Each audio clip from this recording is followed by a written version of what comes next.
आजुक एहि वीडियो में अहाँ सबके बतावे वाला छी सीमांतनी के सारांश के बारे में। चैप्टर 2 छे मैथिली के। जे केओ क्लास 12 में छी हुनका सबके पता है कि शाम 7 बजे रेगुलर जे छे वीडियो अपलोड होइ छे हमरा चैनल पर। अखन धरि अहाँ हमरा चैनल से नहीं जुड़ल छी तो चैनल के सब्सक्राइब कर दियो और वीडियो के लाइक कर देवे और साथ ही साथ शेयर जरूर कर दियो, ठीक है। क्योंकि अहाँ के रोज जे छे मैथिली के शाम 7 बजे वीडियो देखे के मिलत, ताकि अहाँ के एग्जाम के लिए बहुत बेनिफिट है, ठीक है। तो चलू हमेशा के तरह वीडियो के स्टार्ट करे छी। जना कि अहाँ सबके स्क्रीन पर देखाइत है कथी लिखने छे सीमांतनी, और सीमांतनी के रचनाकार के छथि तऽ परमेश्वर झा छथि, ठीक है। तो देखियो सारांश छे सीमांतनी कथा परमेश्वर झा के प्रसिद्ध रचना है। याद राखब सीमांतनी जे कथा छे हिनकर रचनाकार के छथि तऽ परमेश्वर झा छथि। के छथि? परमेश्वर झा, ठीक। कह रहल छथि कथी एही कथा के सीमांतनी आख्यायिका से लेल गेल अछि। याद राखब सीमांतनी जे कथा छनि हिनका लेल गेल छै सीमांतनी आख्यायिका से। कथी से लेल गेल छै? सीमांतनी आख्यायिका से लेल गेल छै। आगा कह रहल छै कथी कि एही कथा में राजा कन्या के इच्छा व्यक्त कयल गेल अछि। बताओल जाइ छै कथी कि सीमांतनी में राजा के एकटा इच्छा होइया कन्या प्राप्त करबाक, यानी कि कन्या मतलब कि बेटी, कन्या मतलब बेटी। हम पिछला वीडियो में बतौने रहिए बेटी के इच्छा होइ छनि और हुनका बेटियों प्राप्त होइ छनि, और हुनक बेटी के यानी कि हुनकर कन्या के जन्म से लऽ कऽ और विवाह से पहिने धरि के कथा बताओल गेल अछि, ठीक छै। तो ई भेलै अहाँ के सारांश। अहाँ के एग्जाम में अगर पूछल जाए तो हूबहू अहाँ एना लिख दियो, पूरा नंबर मिलते। जेना लिखल गेल छै वह प्रकार से अहाँ लिखे के कोशिश करब, ठीक छै। चलू आगा देखियो। आगा कथा के शुरुआत होइ छै कि कह रहल छथि कथी कि भारतवर्ष में की कहल गेल छै कि भारतवर्ष में चित्रवर्मा नामक राजा छला। याद राखब भारतवर्ष में चित्रवर्मा नामक राजा छला। हुनका विभिन्न गुण सब मंडित कतेको पत्नी छलनि। याद राखब चित्रवर्मा के बहुत सारा पत्नी रहनि, और एहिमे बात बताओल नहीं गेल छै कि हुनका कैटा पत्नी छलनि, ठीक। सब पत्नी से हुनका पुत्र रत्नक प्राप्त छलनि। याद राखब हुनका जतेक पत्नी छला ओ सब पत्नी से हुनका जे छै पुत्र रत्न के प्राप्त भेल छल, मुदा एकोटा पत्नी से कन्या रत्नक मतलब कन्या रत्न प्राप्त नहीं भेल छला। तो हुनका इच्छा भेलनि कि कन्या रत्नक प्राप्ति होय। बहुत सारा देवता पितर से आराधना केलाक बाद हुनका एकटा कन्या जन्म लै छथिन। याद राखब कि बहुत सारा के देवी देवता के पूजा करलनि, आराधना कयलनि, करला के पश्चात हुनका जे छै एकटा कन्या जन्म लेलनि। राजा हुनक जाति कर्म संस्कार संपन्न करा 11हम दिन नामकरण भेलैक आ ओकर नाम सीमांतनी राखल गेल। राजा जे छै हुनकर कर्म संस्कार पूरा संपन्न करा कऽ 11हम दिन हुनकर नामकरण कयल गेल। कथी कयल गेल? नामकरण कयल गेल, और हुनकर नाम राखल गेल, कन्या के नाम की राखल गेल? सीमांतनी राखल गेल। की राखल गेल? सीमांतनी। याद राखब सीमांतनी के अर्थ नारी होइत अछि। सीमांतनी के अर्थ की होइया? नारी होइया। आगू देखियो सेकंड पैराग्राफ में। एक दिन एही खुशी में भारी सभा लगाओल गेल कि ओई सभा में ठाम ठाम से अपन अपन विषय में ज्ञाता के बजाओल गेल। सब बैसल छल। ताही समय में राजा के इच्छा भेलनि जे ई जे सीमांतनी जन्म लेने छथिन तकर कर्म केहन छनि। मतलब राजा छै जे छै अपन बेटी के यानी अपन कन्या के भाग जनबाक लेल जे छै एकटा सभा लगौलक, और उस सभा में सब अलग अलग विषय से अपन अपन विषय में ख्याति प्राप्त केनिहार या विद्वान सबके बजाओल गेल, और सीमांतनी के भविष्य के बारे में पूछल गेल, ठीक छै। एकटा बूढ़ ज्योतिषी याद रखब एकटा बूढ़ ज्योतिषी कुंडली बना फलादेश करे कहलनि। मतलब सबके कहलनि कि हिनका बारे में बताओ। तो एकटा बूढ़ ज्योतिषी जे छला वो एकटा कुंडली बनौलनि, ठीक छै। और राजा अहाँक पुत्री भगवती छनि दीर्घ आयु हेता। कुंडली बना कऽ कहलनि, मतलब एकटा बूढ़ जे ज्योतिषी छला वो कहलनि जे अहाँ के जे मतलब कन्या अछि, अहाँ के जे पुत्री अछि वो भगवती छनि दीर्घ आयु हेता। मतलब हिनकर जे आयु छै काफ़ी लंबी आयु है, ठीक छै, दीर्घ आयु हेता। इनकर विवाह राजकुल में होयत। याद रखब हिनका 8टा संतान होयत। अतबे नहीं, याद रखब 8टा पुत्र हेतै। कथी हेतै? आठ टा पुत्र और एक टा कन्या, याद रखब कथी हेतै 8 टा पुत्र और एक टा कन्या, ठीक है। आगा देखियो, ई बहुत दिन तक पतिक संग भोग करती, मतलब हिनका विवाह भेला के बाद बहुत दिन तक ई पतिक जीवन व्यतीत करती, अपन पारिवारिक जीवन व्यतीत करती अपना पति के साथ। कहै छथिन कथी कि ई दंपतिक जका प्रेमिका, सीता जका पवित्रता, लक्ष्मी जका अभिलाषा, वो सरस्वती जका ज्ञानी हेती। मतलब हिनका बारे में जे छै विभिन्न भगवान से हिनक तुलना कयल गेल छनि।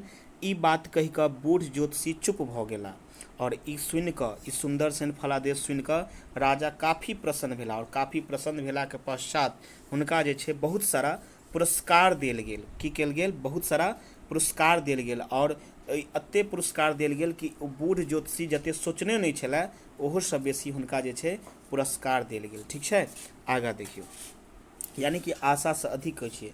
ई बात खत्म भेला के बाद ओही बीच में, ओही समय में एकटा नया ज्योतिषी छलनि, मतलब एकटा नया ज्योतिषी जे छला ओ बाजि उठला कि महाराज सब किछु तऽ ठीक छनि। एहिमे कनि छूटि गेल छै, ओही समय में दरबार में एकटा छन, मतलब एहि कनि मिस्टेक भऽ गेल छै।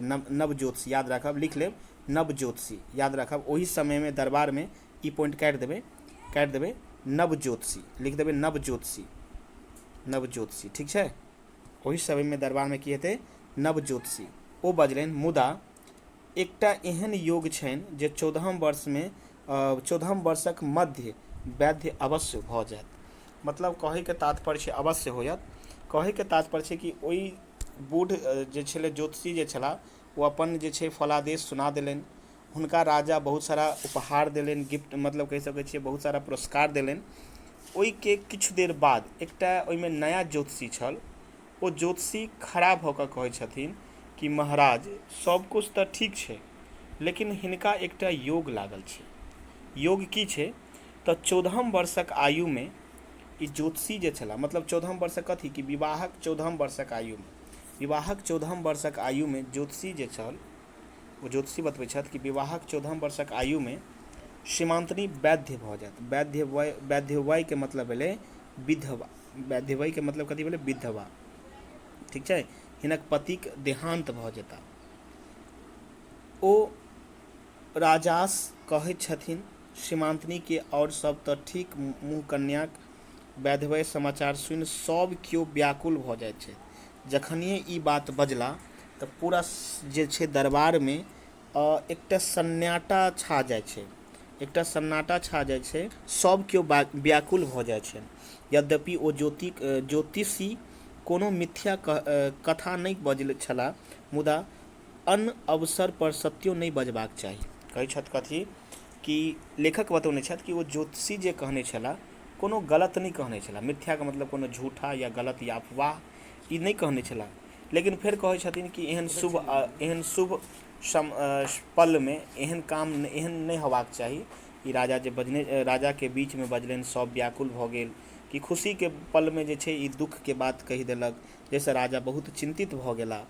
हुनको अपन बजला पर दुख होइ छनि।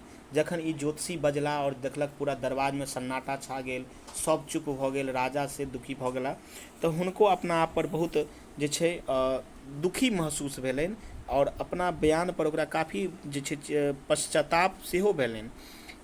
की कर्तव्य विमुख भऽ राजा दुखी भऽ सभा से उठि एकांत में कोठली में चलि जाइ छथि।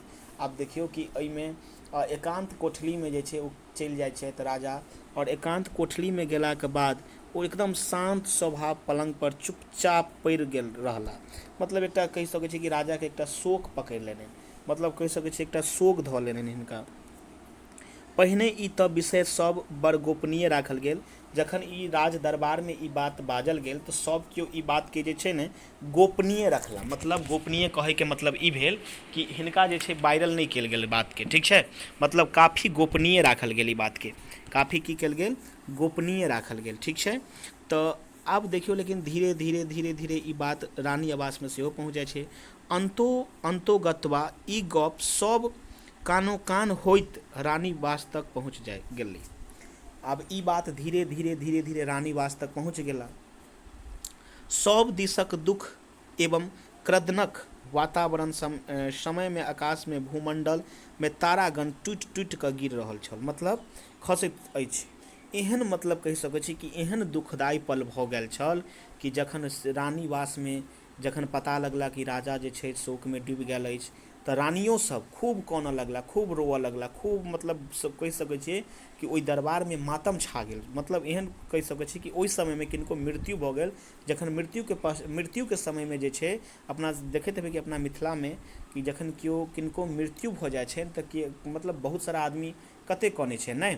तऽ कहै छै कि जखन ज्योतिषी बजला ई खबर जखन राजाके सुनलनि, ओकर बाद धीरे धीरे धीरे पूरा रानीवासमे पहुँच गेला, रानीके कक्षमे पहुँच गेला, तऽ रानियो सब खूब कानऽ लागल, एना कानऽ लागल जेना बुझियौ कि आसमानसँ तारा टूटि गेल। ठीक छै, मतलब काफ़ी दुखदायीके पल ओहि समय भऽ गेल। आगाँ देखियौ, खसैत छलाह, तहिना 10 दिशासँ रानीवासमे स्त्रीक झुंड खसऽ लागल। और रानीवासमे रानीके संग संग कते ओकर दासनी छलाह, सब रानीके सम्हारऽ लागल, सब झुंड। मतलब एहन स्थिति आबि गेल छल कि जे मतलब कहि सकै छी एकदम मातम छा गेल छल, बुझि गेलियै। ओतबेमे हम ई बीचमे सब पॉइंटके काटि देलियै कियाकि काफ़ी लम्बा भऽ जायत। ठीक छै, ओतबेमे एकटा जे छै एकटा बूढ़ महिला अबै छथिन, और ओ महिला जे छै ज्योतिषीके कहै छथिन नहि हुनकर बात झूठा अछि, किएक तऽ हुनकर खानदाने एहि राज दरबारमे अपन जे छै नौकरी चाकरी करै छलाह। तिला संक्रांति या कोनो एहन पाबनि होइ या पर्व होइ तऽ एतयसँ अपन जे छै भरण पोषणके लेल खायवला सामान सब लऽ जाइ छलाह। ओ केना ज्योतिषी जे ओ कहै छथि कि ओ केना ई जे छै ई बात कहि देता कि रानी वैधव्य भऽ जायत, ई कनको सत्य बात नहि छै। मतलब ई बातके हम पॉइंटके काटि देलहुँ कियाकि काफ़ी लम्बा भऽ जायत। ठीक छै, तऽ हम चाहलिए कि कम शब्दमे बातके पूरा समझा दी। और देखियौ कि एकटा बात इहो मानल जाइ छै कि बूढ़ ज्योतिषीके अपन मतलब हुनका भविष्यवाणी पर पश्चाताप अयलनि। कारण ई छै कि बूढ़ ज्योतिषीके जखन ई बजला तऽ हुनका जे छै पुरस्कार भेटबे नहि करल, किएकि ओ जानै छलाह कि अगर सत्य बजलासँ पुरस्कार भेटैत तऽ ओ नहि सत्य बजैत, लेकिन ओ जे छै मतलब डायरेक्ट बाजि देलक, जाहिके वजहसँ हुनका पुरस्कार नहि भेटलै। तऽ शायद कहल गेल छै कि इहो कारणसँ बौद्ध ज्योतिषीके अपने आप पर पश्चाताप अबै छलनि, सॉरी नव ज्योतिषीके, माफ करब, नव ज्योतिषीके। ठीक छै, आगाँ देखियौ। ओही बीचमे जब पूरा मातम छा गेल, पूरा राजमहल, पूरा कहि सकै छियै कि पूरा राज दरबारमे मतलब कहि सकै छियै पूरा राजाके राज्यमे ई बात फैल गेल। ओही बीचमे एकटा बूढ़ देवान कहलनि जे बूढ़ देवान अबै छथिन, और बूढ़ देवान किनका बजबै छथि तऽ रानीके, मतलब रानीके जे खवासनी होइए, प्रमुख खवासनी, याद राखब, प्रमुख खवासनीके बजा कऽ कहलनि कि अहाँ कहि देबै रानी सबके साष्टांग हम प्रणाम करै छी, हम एकटा बूढ़ा देवान छी। देवान मतलब कहि सकै छी एकटा अतिथि छी, एकटा कहि सकै छी एकटा अतिथि मतलब एकटा ऋषि टाइपके कहि सकै छी, से छी। ठीक छै, आगाँ देखियौ।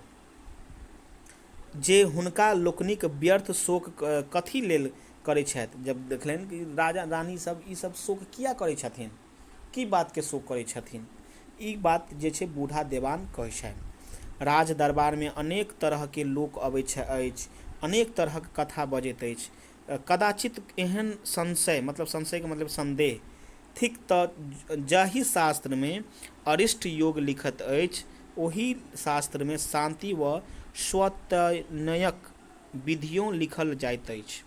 मतलब कहि रहल छथि कथी कि किया ई सब बात पर जे छै हिनका सब शोक मातम मना रहल छथिन।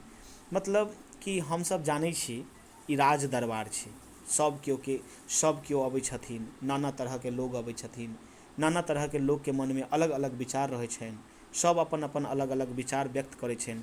ठीक छै, तऽ हमरा किनको बातों पर ध्यान नहीं देबाक चाही, हमरा अपन काम करबाक चाही।